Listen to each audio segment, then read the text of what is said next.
Welcome back to Quick Business Tips. I'm Jennifer Swinford, and today we are going to talk about a somewhat counterintuitive but super powerful tool that many people tend to actively avoid, especially if you are a highly driven hustle type of leader. Today we're going to talk about rest. And I'm not talking about sleep because that is super important, but it's not what we're talking about today. We're also not talking about a lazy Saturday afternoon. We're talking about intentional strategic rest, especially the type that is built into your daily routine. Now, if you are a high achiever, you're running a super successful, possibly scaling business, the idea of taking a break can feel like a weakness or even like a luxury that you just can't afford. But what if I told you that embracing a strategic pause is actually more likely to be the key to that next level of success for your business, increased creativity, and a more sustainable, long-lasting business environment? So today we're going to talk about why rest is not just good for you, but is also going to increase your profits. Now, if the idea of taking strategic rest time during the workday makes you a little anxious, trust me, you are not alone. Because when I talk to business leaders, I hear the same excuses over and over again about why they can't possibly fit this in. Excuse number one, see if this sounds familiar, is the belief that you are the only one who can do this set of tasks and do it well. Excuse number two is the feeling that there's just way too much to do. And if you pause at some point during the day, you're just going to have to tack on more time at the end of the day. Excuse number three is that nagging feeling in the back of your head that you're running behind.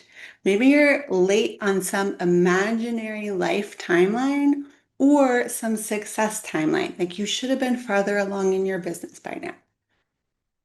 And excuse number four is the belief that the only way to find success is through hustle and hard work. Now, let's be clear. I do not believe that if you sit at your desk for 8 hours and meditate, you will be more profitable. This is not what I'm talking about. Yes, hard work is important, but burnout is not what's going to get you to the level of success that you're looking for. Because those four excuses that we've all told ourselves before feel rational. They feel like you're doing the responsible thing and making the best choice. But the reality is they're often based in fear, and they are the thoughts that keep us on this hamster wheel that not only limits our potential, but leads only to burnout. So if those are the fears that keep us on this hustle hamster wheel, what's the other side of that coin? What do we gain if we take a step in trust and strategically pause during the day? What's the ROI? Why would I do this? Even like let's go beyond burnout. Like if we're just avoiding burnout, that sounds nice, but it's not really getting me any further in my business. Let me tell you, the ROI can be incredible, and it's really where your competitive advantage lies in your business. Because when you take time to step away just for a little while, I'm not saying take 2 months off, just take a time to strategically pause. It allows you to remove all the daily noise and mental clutter that you have going on. There are studies that show that taking this time gives your brain new connections that it didn't have before. Gives you a surge of creativity because when you keep focusing on the same problems and not taking time to think about something else, it doesn't lead to more creativity. It just leads to banging your head against the wall. You also gain clarity in your thoughts. You can start seeing your business from that 30,000 foot viewpoint instead of being stuck in the weeds all the time. You get far more productivity out of a shorter period of time when you give your brain just a few minutes to take a break, rest, and recharge. And taking this break allows you to start seeing things from different perspectives. Not only the 30,000 foot view, but it might allow you to see things from your customers' perspectives or your team perspective. It gets you out of your own thoughts. Because yes, hustle can get you growth, but it's only going to get you so far. Strategic rest gives you clarity, creativity, innovation, and that longevity that you really need to scale your business. So if you're willing to be open to the possibility of these benefits, you're going to need to know what strategic rest can practically look like in a day-to-day. Now, I find that making this a part of my everyday practice is the best way to get it done. It's not, for me, it is not about scheduling a 2-week vacation or a 4-week sabbatical. It's not even about working 4 days a week instead of 5. I need these tiny little breaks throughout the day to really make my entire day more productive. And these breaks need to be something that you enjoy. So for me, it's getting outside as much as possible. Being in the sunshine, hearing the birds, taking a walk. It can be a form of activity. It can also be just sitting and breathing. Sometimes if I want to take a little longer break than my normal breaks, I might go to the spa and get my nails done or something along those lines. Just it has to be something that makes you feel good. So here's how I work it into my day. I have 2 to 3 blocks of time sectioned out. These blocks are 60 to 90 minutes, never more than 90 minutes. And during this time, I am working on one themed project. So maybe I am doing social media for my business, or maybe I am working on a specific client deliverable, but it's not like I'm doing 5 things during the 60-minute window. So I have a block of time, 60 to 90 minutes, and at the end of that time, I take a 10 to 15 minute screen-free reward. And this is non-negotiable. If I think this task should have taken me 60 minutes and it took me 75, I'm still taking my 10-minute break. It still has to happen. I can't just jump right into the next one because I know that that next task is going to suffer as a result of me not taking the break. And when I say screen free, I'm talking no TV, no social media doom scrolling, even if that seems to be the only thing that makes you happy. Get outside, be in the sunshine, put your feet, bare feet, in the grass. Leave your phone in the office.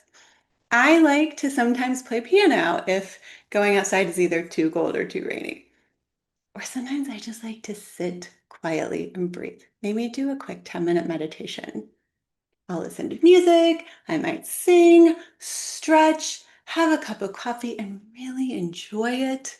Whatever makes you happy, that's what you should be doing for this 10 to 15 minutes. After I take this time, I end up feeling more energetic, more productive, more creative, and ready to hit that next task. Work for another 60 to 90 minutes and take another 10 to 15-minute break. Always without screens, as often as possible outside, because that's where I love to be. And as an added bonus, most of my days will end with a 30 to 45-minute restorative yoga session. Again, this is what works for me. For you, it might be reading the book. I have a friend who likes to take an hour at the end of the workday and just play Guitar Hero. And I know I said no screens, but this is the thing that he loves to do. So do it. It brings him joy. It makes him a better dad when he gets home. Now, longer breaks are nice, but I know what it's like to have the best intention of scheduling a vacation and then never quite getting it done because something always pops up that's more important. Plus, even if you are going to schedule a 2 week vacation with your family, if the rest of the 50 weeks out of the year is all hamster wheel, hustle, burnout, you're still just not going to be the best version of yourself for your clients, your friends, or your family. So I'm not saying don't take those vacations. Just do them in addition to 2 to 3, 10 to 15-minute breaks throughout the day. And I can already hear some of you saying, yeah, it's nice for you, but my business would fall apart. And if you feel like you are completely indispensable in the day-to-day operations, but you're the only one that can get stuff done, believe me, I've heard it, I've felt it, I've been there.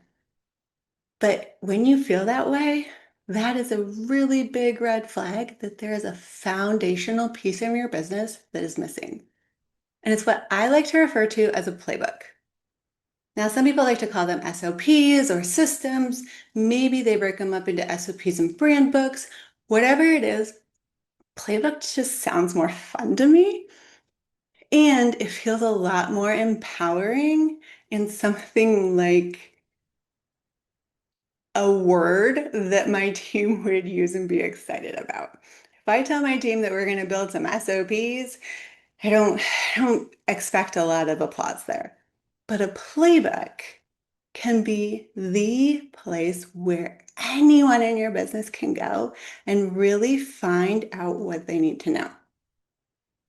It takes all of the critical information out of your head and your key team members' brains and puts it all down on paper so that somebody else can take the reins if they need to. It allows you to confidently go on vacation, take a long weekend, do whatever it is that you need to do to recharge. And the bonus is we never know what's going to come up. So maybe you have a family emergency, or you break your leg on the skiing trip that you didn't want to take in the first place, or you have a team member that has some type of family emergency that keeps them away from work for a few days. If they're the only person that really understands how to use the social media scheduler that you guys have been using to manage all of your social media, and they're gone for 2, 3 days, 3 or 4 weeks, whatever this emergency requires of them, what are you going to do?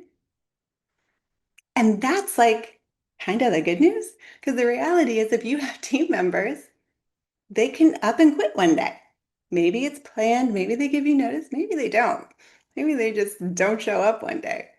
And if you don't know what they've been doing, like a detailed process that walks you through it, how are you going to bring someone on to replace them? So a playbook needs to include step-by-step instructions for every repeatable task that gets done in your business. This is social media posts, client onboarding, email nurture sequences. If you do a launch on a regular basis, what are all the steps that go into that launch?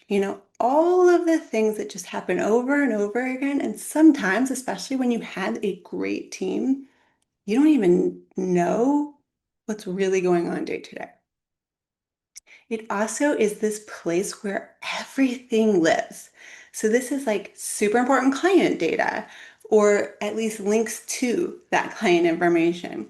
It can be project statuses. If you have different projects going on, maybe you're building a course or launching a course, whatever you have going on, you need to know like, where are we today without verbally or email or text or Slack checking in with the person who's in charge of that project. And it has all the key information for your business. Now, Whether it's the SOPs or the other key information, links are fantastic. And also, especially for the step-by-step instructions, recording your screen is super powerful. So if when you enter a new client into your CRM, it's like click here, go here, add this, da, da, you can record your screen and either record audio with it or have notes, or both is even better. But all of this lives in your company playbook. Now, the other thing that a lot of people forget when they're creating a playbook like this is the brand and values guide that goes with your company. So this is going to be your mission, your business voice, how you talk on social media, how you talk in email campaigns, how you want you and your team to be speaking to clients or potential clients. It also carries your philosophy on when it comes to customer experiences or customer support. What it does is allows you to make sure that everybody on your team is acting with the same mission, the same drive, the same ethics, the same servant's heart that you had when you were running your business all by yourself. Now, a playbook is a lot, and I know that it can feel super overwhelming. But if you simply make a list of tasks that you complete on a regular basis, daily, weekly, monthly, and take 1 hour a day, I'm sorry, let's back up, 1 hour a week, and just go through this list and start creating those step-by-step instructions, the things that you need. It could be as simple as pulling together your logos, your hex colors, your one-liners, your mission statement, um, all of those things. Just take 1 hour a week and start going through it. And if you have key team members that are responsible for daily, weekly, monthly tasks, ask them to do the same thing. Set aside 1 hour every week. I have found that when I say set aside 1 hour a day, people freak out. It can't happen. They have no time. So 1 hour a week is typically pretty doable. And it's going to take you a while to come around to it, but you will see when you finally have it complete that this is so empowering. But what can you do today to help you with your strategic pause? Find just one 15-minute block of time that you can set aside as your reward time. Put it on your calendar. Make it a non-negotiable meeting. Like the most important client you could ever hope to talk to, they want that 15 minutes. And step outside. Put your feet in the grass. Listen to your favorite song. Do a stretch. Do nothing at all. Sit at your desk and have a coffee and just smell the aroma. Feel it on your tongue. Whatever is the thing that lights you up, do that for 15 minutes, just one time today. And then notice how you feel at the end of that 15 minutes. That can be the trigger to get you to try it again. Maybe tomorrow, maybe 2 or 3 times tomorrow, and see if you can start building this into your routine. But if you would like help building your own business playbook that gives you the freedom to be a leader and not a bottleneck, then we should talk. Book a free strategy session. It's in the show notes below. We'll map out a path to make your business more profitable and also find time for more pauses in your week. And don't forget to subscribe to Quick Business Tips and share this episode if you found the information valuable. Until next time, work smart, rest strategically, and keep striving for your own limitless impact.